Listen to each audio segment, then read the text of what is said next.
Hello, friends. So, the NIV, Bible study, NIV, Luke 22:39 through 46.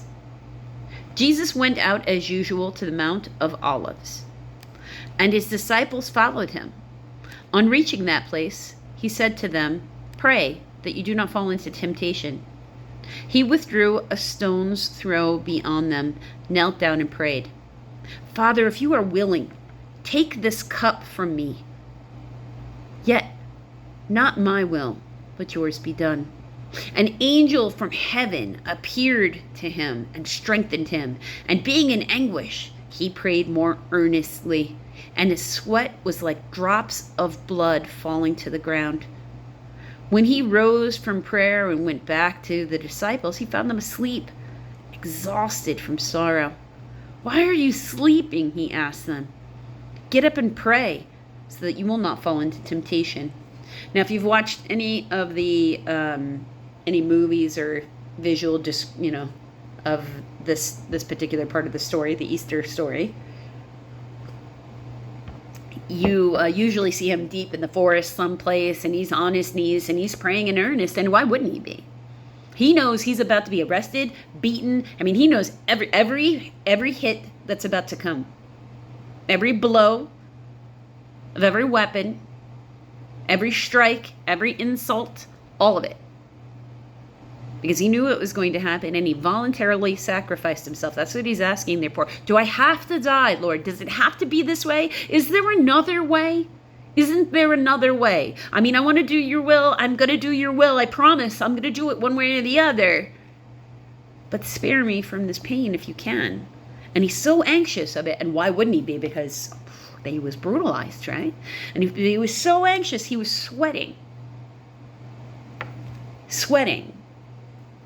Now, all that is perfectly normal emotions for a human to have. It's my assessment.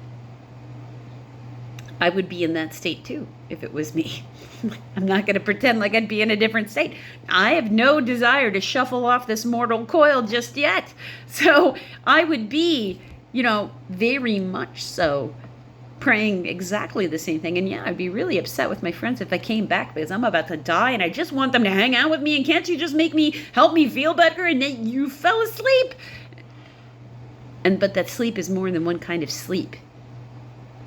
That sleep is also a watch. Watch what you do. Watch what you say. Watch how you conduct yourself. Don't be third eye asleep. Don't so forget that other people are human that you forget to give them and yourself grace. Type of asleep. And I want to talk about that for a moment because as Christians, we God is perfect. Jesus is perfect. What's not perfect is us. Why? Because we have all these things wrong with us. We have all these various, because for each person it's going to be something else, some other some reason they judge themselves and determine that they are less than worthy, and it affects them negatively. How they conduct themselves, how they let other people treat them, any of that kind of stuff. Jesus had doubt. Jesus had anxiety. Jesus had fear. Every human does. You're not imperfect because you have those feelings. You're human. Jesus was half human and he felt them too. So if you felt he was perfect and he had those things, you can't think that you're imperfect because you have those things. You can't go, there's something wrong with me. No, you're just a human. And sometimes, due to some of the conditions that we have, just as being a human, we are going to have these strong emotions. Sometimes you're just going to be put through things that's going to trigger these emotions. And even if you don't normally have the head spinnies or emotional spinnies or any of the rest of that stuff, you're going to feel that. Because it's part of the human condition. So maybe give yourself a little grace and compassion today.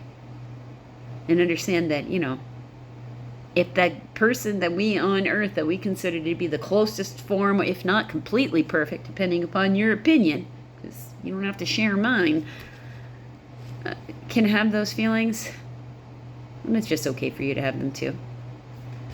Try grounding yourself if you're feeling them today, so that thy will can still be done.